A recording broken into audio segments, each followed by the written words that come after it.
We are the company CS Instruments. Some of you know us already, some of you maybe don't know us yet. So we are a manufacturer for proven and innovative measuring technology for compressed air and other different gases. Today, we will hear a little presentation about the residual humidity measurement and the dew point, or better say, the pressure dew point measurement. Yes, first of all, to the agenda today. So at the beginning, I will tell you something, a little background about our company history. So who are we? I am? After that, I will go through the question, what is dew point and what is the influence of pressure to dew point? What is the relative humidity? What is the absolute humidity? We have a few units which we should know if we talk about the dew point.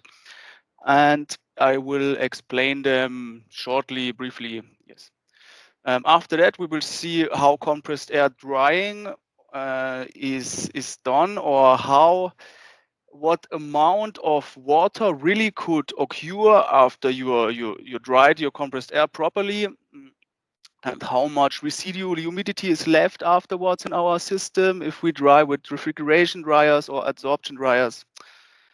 Yes, we will see how we measure the dew point, so how our devices are working, what sensor elements we are using, what is the advantage of our sensor against others, what is the typical range of our dew point, so which dew point range we have to choose to cover which dryer or to cover which application. And then we see how the dew point is reliably measured. So what we have to do for that, we will see our product range regarding dew point meters, and we will have a look to other applications. Yes, so first of all, some information about our company.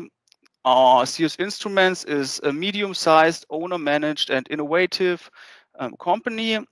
We got founded in the year 2002 from Christian Schult and Wolfgang Blessing as two managing directors.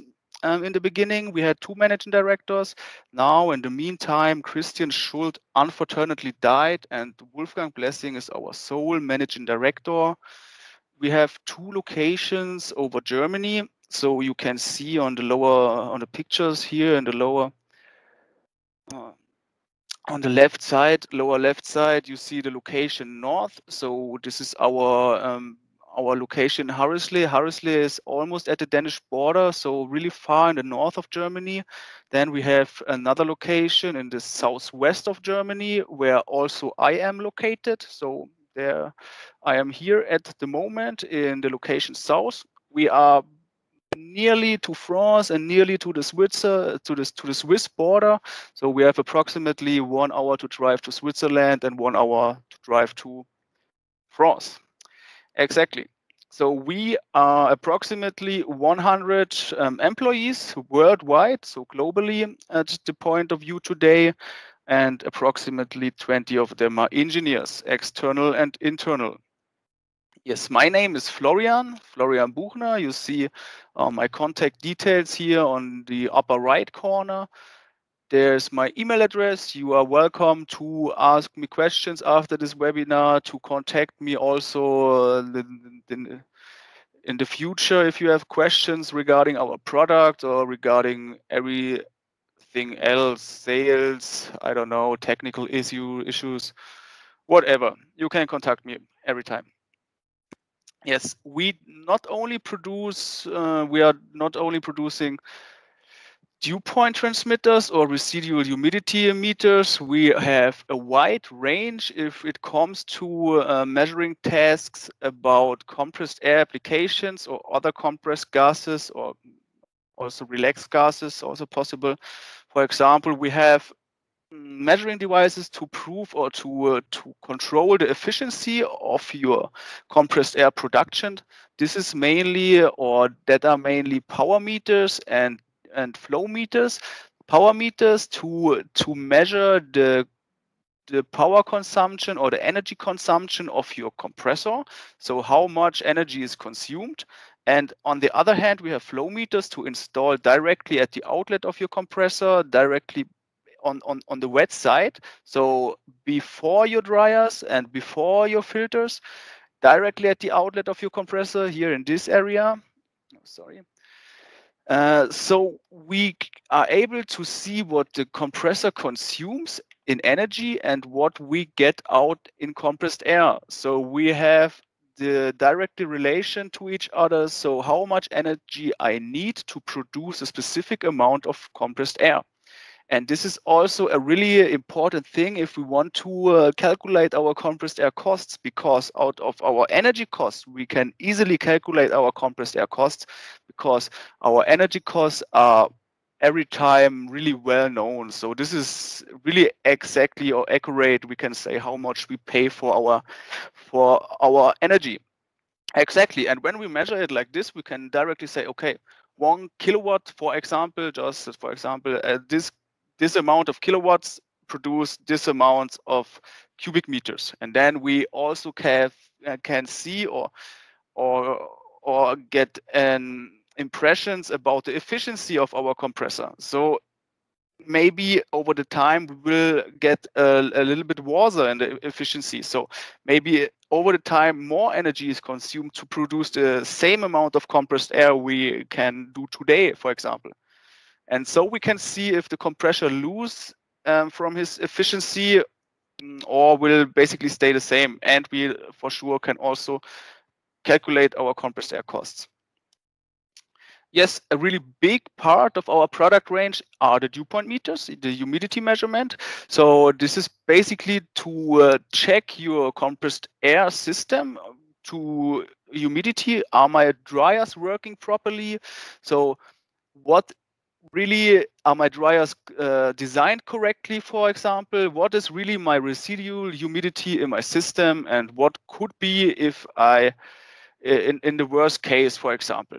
So we also cover the quality measurement according to ISO 8573, where you basically have to control your humidity content on the one hand, but also particles and oil content on the other hand. So we also offer residual oil check devices and residual particle counters, as well as dew point meters. Flow and consumption measurement is also a really big part of our product range. So yesterday was the webinar about flow measurement. We also will upload our webinars, our recorded webinars to YouTube. We did this also before. So if you check our YouTube channel, you will find a lot of useful and a lot of informative videos. Yes, and they will come more and more. So better you just subscribe our YouTube channel. Yes. Leak detection, also a very big part of our product range, and we will have a special leak detection webinar next week, Wednesday, like I already told you. And there are also leak webinars already recorded on YouTube if you don't want to wait until next Wednesday. So what is the dew point? The dew point is the temperature to which the air has to be cooled down, that water vapor in the compressed air starts to condense into dew or into frost if we have lower temperatures than 0 degrees. At the dew point temperature, the air is 100% saturated with water. So at the dew point temperature, no more water can be stored in the same volume or amount of compressed air. The hotter the air is, as more water can be stored in her. So if we have a look below here, 0 degrees, the maximum amount of water that can be stored at 0 degrees is 4.84 grams per cubic meter. As higher the temperature gets, as more amount of water can be stored. This here is degrees Celsius. Sorry, this is a mistake. Degrees Celsius for sure. Okay, at 100 degrees Celsius, we have almost 600 grams per cubic meter. 600 grams is more than a half liter. So this is a huge amount of compressed air per cubic meter. And you can see on the right diagram, on the right graph here, as hotter it gets, as more exponentially more we can store in the compressed air. So this is the maximum humidity. This is what we can store at a maximum. This is not every time included or not every time in our compressed air. This is what it could be at the maximum. It don't has to be this much, but it could be.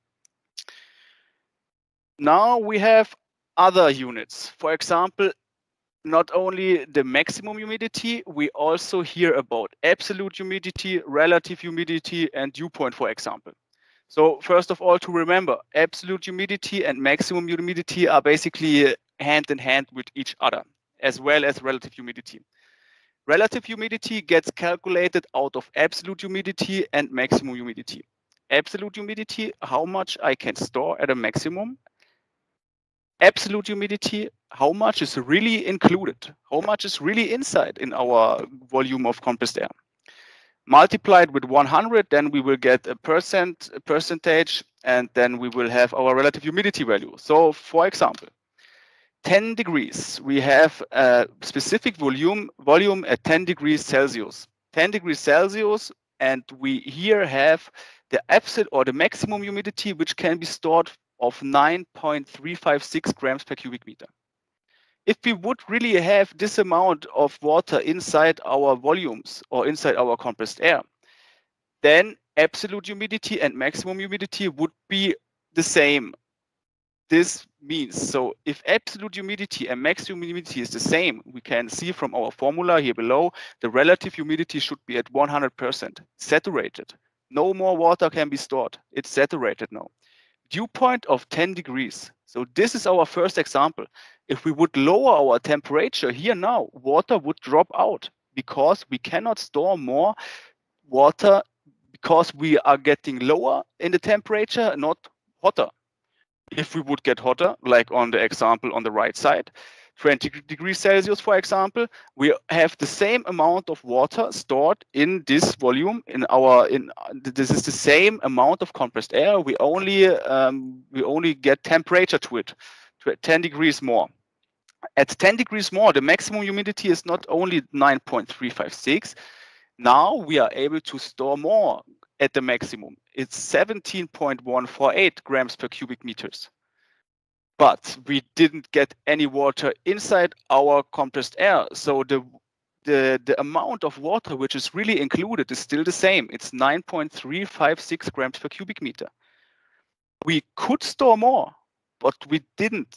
And now we haven't the same relative humidity anymore. It's 55% because it's 9.356 divided through 17.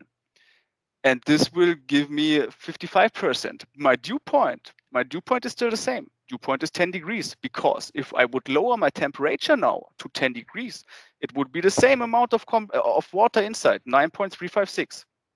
Okay, this is clear. So next step, we will give even more temperature to it. So it's 30 degrees now. It's not only 70 grams per cubic meter we can store at a maximum. It's 30 now. 30, but there's still the same amount of water inside my compressed air. So it's 9.356 grams per cubic meter still.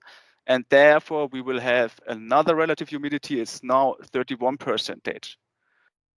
Dew point still the same. Every time 10 degrees in every of these three examples. So, for example, a little example from the daily days. So the bottle, which is approximately 3 degrees, we take this bottle out of our refrigerator. Not the bottle will drop out water. No, the ambient air, which get in contact with this bottle, which will be cooled down to 3 degrees, will lose water or will start to condense at the bottle because the ambient air will get cooled down from the cold bottle. Okay, so but what is now if we get pressure to this oil? So a little example here below. Conditions at 1 bar atmosphere. So we have 1 bar and one cubic meter. Let's say 1 cubic meter or 1 cubic centimeter, sorry. 6.4 grams per cubic meter are inside our volume. This is a dew point of 5 degrees Celsius. So if we would lower our temperature below 5 degrees Celsius, we would start to drop out water. I take the same volume and compress it to 2 bars, so 1 bar more. The same volume. I didn't get anything in my system. This is still the same system, still the same amount of compressed air, 1 cubic centimeter, but now compressed to 2 bars. Now we can imagine this compressed air like a wet sponge. So if you start to compress it, there is a point where water will start to drop out. Up to this point, if you start to compress it, our dew point will get higher, higher, higher. So if we see the same amount of compressed air, the same state, we just compressed it even more to 2 bars instead of 1 bars, we will see in the whole volume more water could be stored. It would be 12.8 grams per cubic meter because we have a higher volume in general. But this will also have a higher concentration of water molecules, and therefore we would not have a dew point of 5 degrees anymore. It would be 15.2. And if we would compress this amount of compressed air even more, then there would be a point where water starts to drop out. And this is also a really big thing, or a really important thing to remember. What you need to know is your pressure dew point, not the atmospheric one, because your system is compressed, and you need to know the situation of your compressed system, and not if my compressed air would be relaxed, because it is not relaxed. It is compressed, and this is a big advantage of our dew point sensors. We are able to measure the dew point under pressure up to 500 bars in the special version. So you don't have to calculate something. You just insert our measuring device and measure under pressure your pressure dew point. This is a really big advantage from us. So, but how many condensate really occurs or really gets created over the time when we just have a standard or a default, a basic, I don't know, production? So we have summertime, we have 25 degrees Celsius, we have relative humidity in our ambient air of 80%, and the maximum humidity that could be stored at 25 degrees is 23.05 grams per cubic meter. So this is the maximum. Maximum and relative, we know, okay, the absolute humidity is a different one. The absolute humidity is 80% only. So we only are 80% saturated, not 100%, not fully saturated. We will suck in 10 cubic meters at 1 bar atmospheric conditions.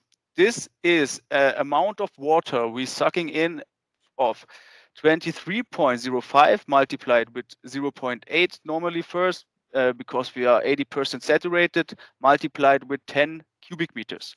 This equals to an amount of water from 184.4 grams, which we simply suck in at 10 cubic meters, which is basically nothing. 10 cubic meters are really fast consumed. So this state will give us a dew point, 1 bar, at 21.3 degrees Celsius.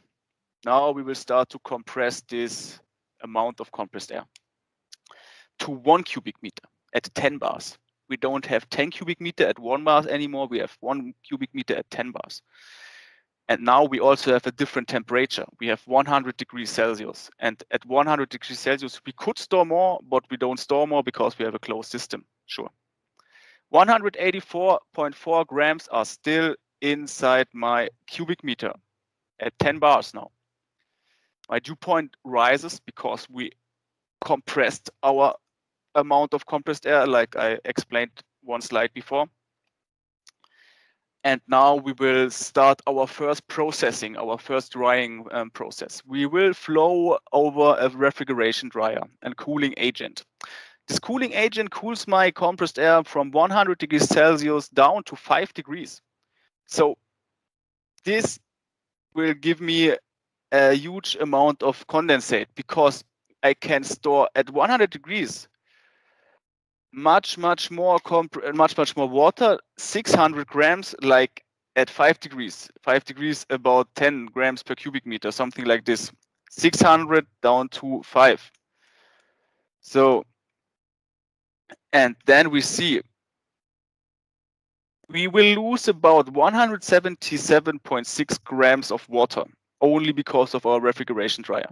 The amount of water that can be stored at 5 degrees Celsius basically is the 184.4 minus 177.6, which equals to something like 7.7 grams.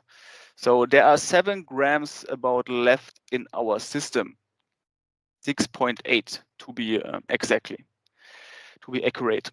So after our refrigeration dryer is our first measuring spot, FA 510, for example, which controls the refrigeration dryer. Is everything working properly? Are we getting too much volume flow about it? Is the refrigeration dryer correctly designed? And is it working properly? Just simply to say. So after that, we will have the same process conditions. It's 10 bars and 1 cubic meters. We will have now a pressure dew point of 5 degrees Celsius and a residual humidity left of 6.8 gram per this 1 cubic meter. Dew point is 5 degrees. Now we will come through our absorption dryer. Sorry, this is still in German. This should mean absorption dryer for sure. Our absorption dryer dries our compressed air to a dew point of minus 50 degrees Celsius. So at minus 50 degrees Celsius, there is not much water left in our compressed air.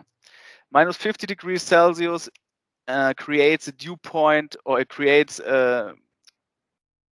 equals to a water amount which is still inside our compressed air from 0.038 grams. So which is basically, if you compare to the beginning, 184.4 grams, nothing.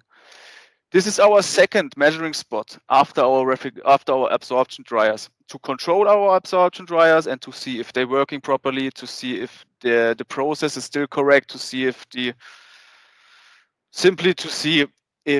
everything is correct. Yes, we can trigger alarms for sure. We can trigger relays, which trigger some shutdowns. This is the proposed for sure. So, and then we will start to use this compressed air after we processed it properly. But you have to imagine, at the free air delivery of about 5 cubic meters per minute, approximately 40 liters of condensate is generated within 8 hours. And 40 liters of condensate is quite a lot, because this is only in 8 hours. And if you calculate this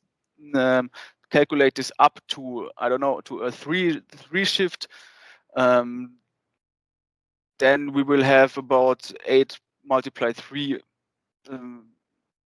or 40 multiplied 3, so 120 liters if we work 3 shifts. Yes, so quite a lot amount of water.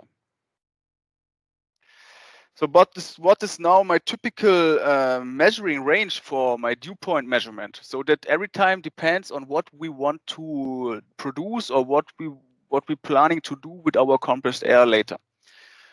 There is this little ISO 8573 table, which describes, or which describes a specific thresholds if we want to reach specific compressed air classes. So, for example, we want to produce medical goods, or I don't know, pharmaceutical goods, or food or beverage. Then we have to reach, or we should reach, a specific compressed air class. For example, class 1. Class 1, basically, if we have a look to the water content, to the dew point, tells me, okay, I have to reach a dew point which is smaller or equal to minus 70 degrees Celsius. And this, for example, is every time only done through adsorption dryers. This is not achievable with refrigeration dryers, because refrigeration dryers are only cooling our compressed air, and the cooling is done through a cooling agent which makes a temperature of a maximum at 0 degrees. And if we have a cooling agent of 0 degrees, our dew point or pressure dew point can basically be at the maximum at 3, 2, or 1 degree Celsius plus, because we are not getting lower than 0 degrees. So refrigeration dryers are every time aimed to class 4 or class 5 of our ISO 8573. Everything below is done through membrane or through absorption dryers or through a combination of both or all three. And this is basically the deepest dew point we have to reach in the compressed air world. For sure, there are other applications which we have to cover lower dew point ranges or also higher dew point ranges. But if we have a look to compressed air, mainly we are correct if we have a range up to minus 80, for example. This is totally sufficient. So, but why is moisture or why is the humidity now this problematic? So what could be? What is the effect if really water drops out in my compressed air lines? And what is the, I don't know, what can be afterwards? What can be destroyed? So first of all, every top user, so every machine which consumes compressed air or every other equipment which consumes compressed air, pneumatic components or pneumatic tools, have a reduced lifespan if we would have a lot of water in our system, or better say condensate in our system. So for example, corrosion can occur in functional elements, which could be inside of machines, for example, or inside or in front of machines. Corrosion, furthermore, can lead to leaks. And if we have leaking parts, this is not only a bad thing for, I don't know, regarding water, this is only a really bad thing regarding our energy consumption. And leaks, we don't want leaks in our compressed air system, sure. Lubrication films, or greases or fats can get washed away if we have a high amount of water inside. So bearings, for example, or other moving parts could be damaged faster than usual, and we could for sure have ice formation. So ice could be created, for example, and especially in regions of this world where we have lower temperatures than 0 degree, for sure. But in northern countries or in Germany, there are situations where ice could occur for sure if compressed air lines also running out of the building, for example, and to another building. Yes, maybe they are also outside.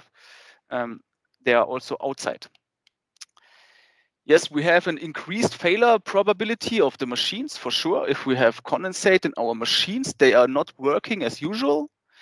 The finished goods could get damaged, for example, powdery goods. So my produced goods afterwards can get destroyed if I have water in my compressed air. And this is for sure also what we really don't want, to ruin our goods after we have a really, really big and really high energy consuming production process. Afterwards, to destroy the goods would be a worst case for sure. We will have an undefined quality of the produced goods, because sometimes also the goods are transported with compressed air for sure.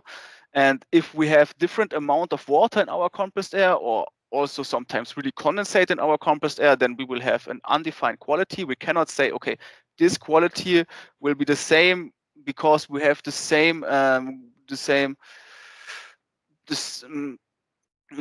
compressed air every time. No, it also changed, and this is also influence of the finished goods afterwards. and for sure we can interrupt our production processes. If we have a production shutdown because of condensate in our compressed air lines, this will be a huge amount of money which we have to pay for this interruption. Compared to a measuring system, this is, I don't know, not comparable. So if you once, invest 1,000 euros or $1,500 for a proper compressed air monitoring, a proper humidity, a proper residual humidity monitoring, this is not comparable to an interruption of my complete production process. So a few more detailed examples. So the quality is especially a problem in the food, beverage, pharmaceutical, and also medical industry. Genau, because excessive moisture leads to sticking of goods transported by compressed air, like sugar, cement, granules. Like I already told you, this is a big part. But also there's a risk of growing bacteria in our products. For example, if we have a look to the PET bottle production, PET bottles getting blown up with compressed air. So this is basically the process here below. First of all, we have the mold blank and the heating element. From the bottom here, the compressed air will be blown in. Then we will have a forming tool for sure. So then our warm mold blank will come inside our forming tool. Compressed air will be blown in the PET bottle. So the PET bottle will pop up, and now you could imagine what happens if we have humidity in our compressed air. For sure, the humidity could get in our bottle, and for sure, there will later come in our beverage, our drinks, and then we for sure could also influence the produced goods later again. So, but this is not only humidity, this is also oil, which could get in our bottles, and other particles, which will be really harmful for the human being afterwards, or for the human body also. We also have quality problems if we have a too high amount of humidity in our system, with spray painting processes, varnishing processes, coating processes, for example, in the automotive industry. So if we have a high amount of water in our compressed air, and this water and this compressed air is used to varnish surfaces from cars, for example, you will get bubbles afterwards on your surface. And if you have bubbles on your surface and you see it just after you varnished or after you coated this car body, then for sure it's not a good thing, and you have to remove this varnish. And this is basically also the worst case that can happen. You have a process or a step of a process finished, everything done properly, and then you see, okay, my quality is ruined. And then I can just simply start from the beginning. This is for sure the worst case, and what we don't want to. This is not only with varnishing, this is also with spray painting, this is also with coating processes like this, and every of this process uses compressed air. So how do we measure the dew point now? We have a capacitive polymer sensor element to measure the humidity content. So water vapor can enter the polymer layer by diffusion here through the polymer layer, and this leads to a change of the capacity of the sensor. So we have a porous cover electrode that protects the sensor from dust and oil. So this is a special sensor element. You can clean it easily by yourself, and the sensitivity of the polymer depends on the IP of the producer. So this is a special sensor element which got developed and created for CS Instruments. This sensor can be cleaned easily, and the sensor has a few advantages against other principles, for example, aluminum oxide sensors. So our key features are as follow. Our sensor can adsorb and desorb water vapor easily. You can shake it in water, you can clean it in water, you can store it at the ambient humidity. This is not a problem for our sensor element. This is a problem for aluminum oxide sensor elements, but not for capacitive polymer sensor elements.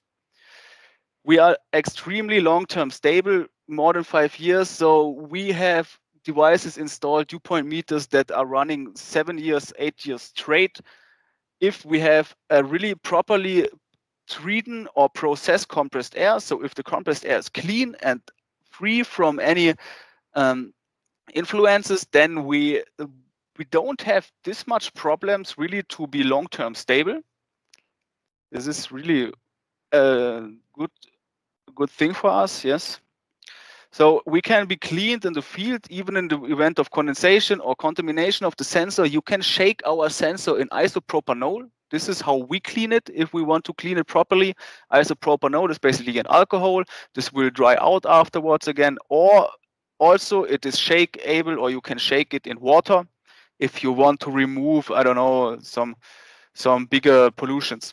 Water, isopropanol, both is possible. You can clean the sensor by yourself. This is also often the case that the sensor don't has to be recalibrated. This is basically sometimes he is only dirty or polluted. And if he is dirty or polluted, the surface is a little bit, you can see blind. We cannot see anything, or we cannot see all anymore what happens. And if you clean it afterwards, sometimes it really helps. This is the same for our flow meters, by the way. You can clean them also. This is no problem. Yes, clean it easily by yourself in the field, shaking it water or isopropanol. This can be done from yourself every time if you maybe have problems or maybe don't believe the results at the moment. We have a fast response time, yes. We can handle changing dew points, -80 to +20. This is also not a problem. So you can use one device for all applications which fall down this measuring range. So you can take the same device for +20 degree dew points as for -80 degree dew points. We can be stored in ambient humidity. Also, again, also already told you, we doesn't fall asleep at lower dew points because of a special auto calibration. So we don't have a drift in the lower ranges. We also notice if there is a humidity break even after 3 or 4 years. This is not a problem for us because we have a special auto calibration in the lower ranges. Will drift even lower and lower and lower. No. And also our measured values are not frozen during the auto calibration. So this is also a thing which occurs with other dew point meters. They have auto calibration, but while this auto calibration, the measured values are frozen or the sensor is blind at the moment of the auto calibration. This is also not with ours. And I will overshoot the time. I'm really sorry, but I see the time is almost done. I'm not done, but I'm not done. Okay, but so how is the dew point reliably measured? So first of all, we have to select an instrument with the correct measuring range. This is sure that we have to do this every time if we want to measure something. Then we have to understand the pressure and the temperature characteristics of dew points, so the basics, which I tried to explain to you before. And then we have to install the sensor correctly, for sure. This is also a big part, correctly installed sensors.